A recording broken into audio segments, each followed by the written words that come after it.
I wanted to say one other thing about the Kanye thing real quick, saying that if you're bringing someone that's very famous to your roster, that it will also attract other people within the influencers or musicians or stuff that are of that nature that see one person there.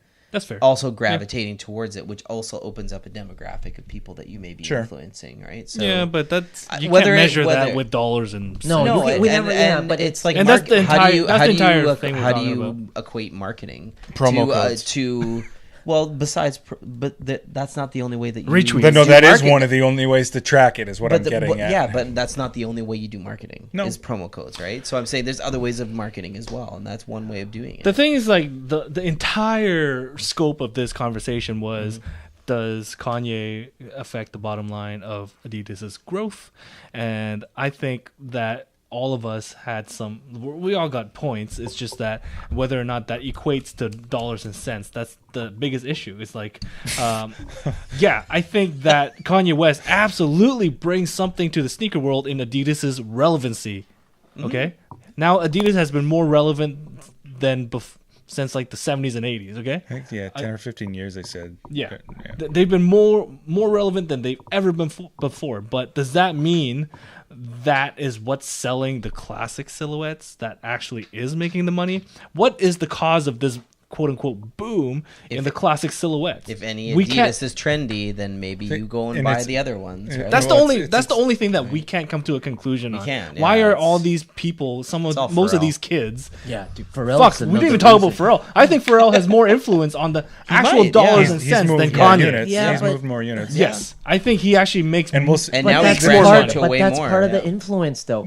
So you have a rapper. Tight with Adidas. You have a rapper that's doing like hip hop and he's into fashion. Yeah. Like, so I think that's Pharrell, debatable. Oh, come on, Pharrell's dope. He can do everything. Ice cream. And he doesn't age. You're not a Pharrell fan? Yeah, I'm a Pharrell fan. NERD is still. Oh yeah, attaboy. Attaboy. But the thing is that it's his best friend. Does he wear sandals? No, he's who? What? The Filipino guy in NERD. I What's his name? those comments. Chad Hugo. Chad. Yeah. Hugo. So. Doesn't matter. Anyways, looking good with that Blue Jays hat, though.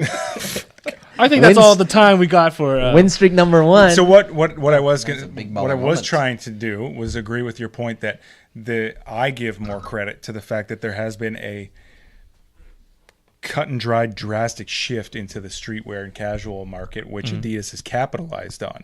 Yeah.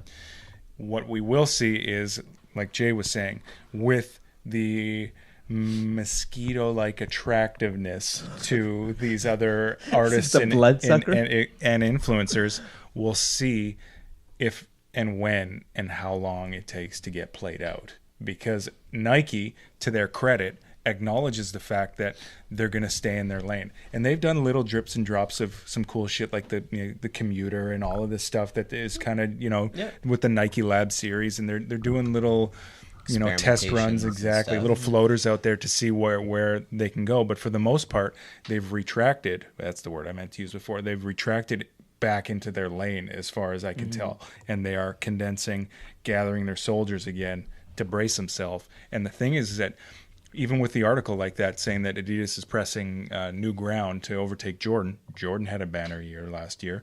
Nike did 2 years before that or whatever, in 2015, before they experienced their first negative sales quarter in like a decade or whatever it was. So it's like, yep, you get to use that those quick hot takes like Adidas might overtake Jordan, but you really have to go look at the numbers and realize that Nike's still the king. Jordan's still ahead of Adidas entirely. The flip side of that is that Jordan brand is still currently ahead of all of Adidas. For now. When you a Jordan 11, is that a Nike or is that a Jordan brand shoe? Jordan. As of right now, it's Jordan.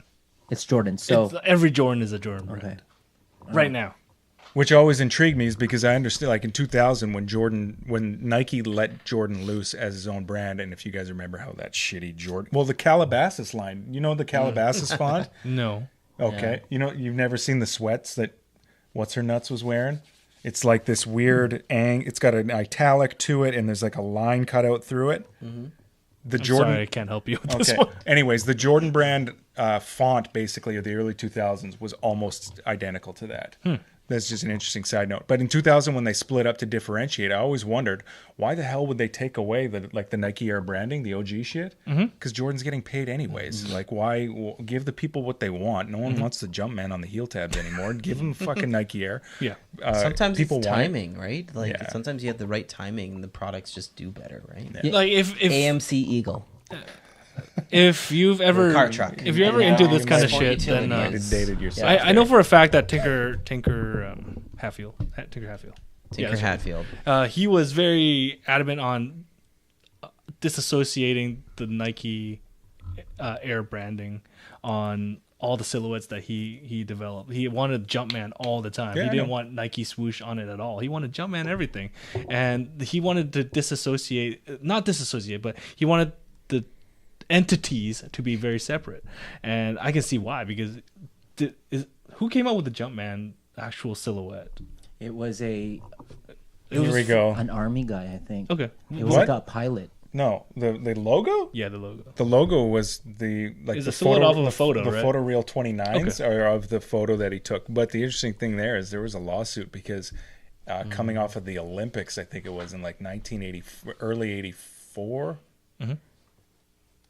a photographer shooting Mike wearing Converse asked him to do a similar pose, so that predates the Jordan logo, and so there were lawsuits to try and say that this photographer had rights, and that ipso facto that Converse was involved in that as well. Man, can you imagine if that photographer got some of that Jordan money? That'd be nuts. Well, or like the Nike logo lady who in Shoe Dog only got peanuts basically to make the swoosh for them, and now it's fucking 30 billion a year. Have you read that book? Oh yeah. Oh, Hey, that was good stuff. Guys, do you mind if I throw one out there too? Yeah.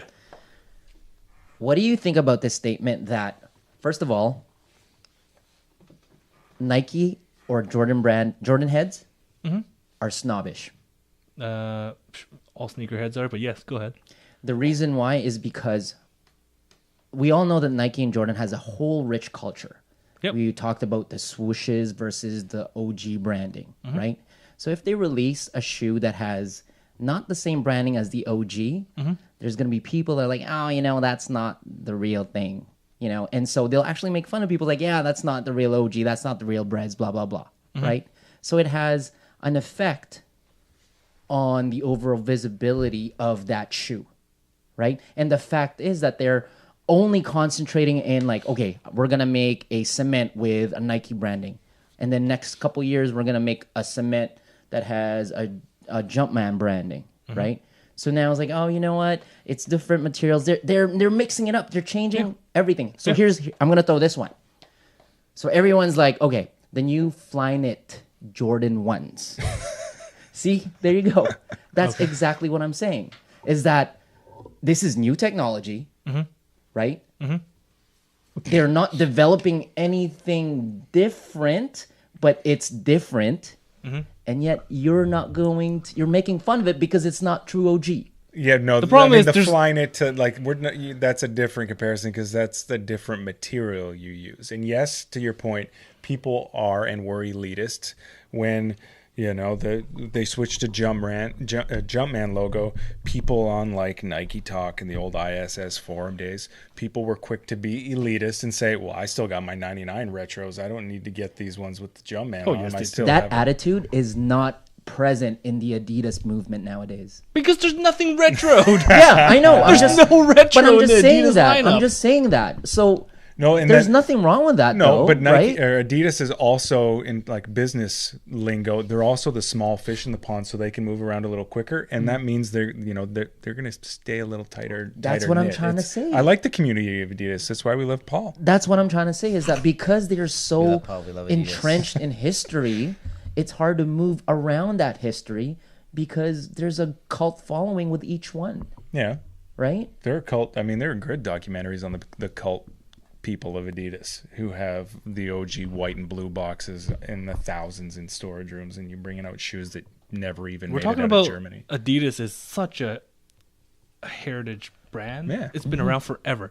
And there are people that have like 80-year-old shoes that are just falling apart, and like those are the actual Adidas heads out there. Yeah, those are right? dope. Not fucking Boost Boost heads, we're going to need to see 5 more years of Boost before I...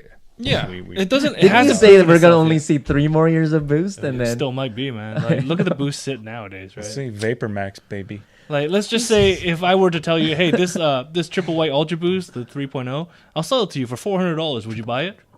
Triple White Ultra Boost, $400. What version? 3.0? Right now, the current one. No. What if I told you this V1 back in the day, $400? Would you at least think about it? Think about it, but probably not because there's so many. I can go with a version 3. And I mean, like back in the day. yeah, Exactly. Think about it, So yeah. we're talking about like 100% resale drop. And there's And elitist that's a people out there. big Like, I drop. think did you mean to nuke his comment about the elitist nature? Because there are people out there who still have dead stock version 1 Ultra Boost that don't Yeah. fuck with the 3.0 and talk shit about the people who do. I know. Those lines. To be fair, right? the 3.0s are not nearly as nice as the older But stuff. I mean, The lines are actually not that bad on the 3s. Parleys, baby. Parleys Yeah. are dope. Parleys, baby. Okay, that's enough of this Cool, Adidas cool. thing. Yeah. And at the end of the day, That was a good it- discussion, though. Get That to was 24 dope. hours yeah, I threw tomorrow. out the entire schedule off now. Sorry. I'm But bleaching no my problem. anus. I like- Coral bleaching. Sorry. What? Let's just get into one.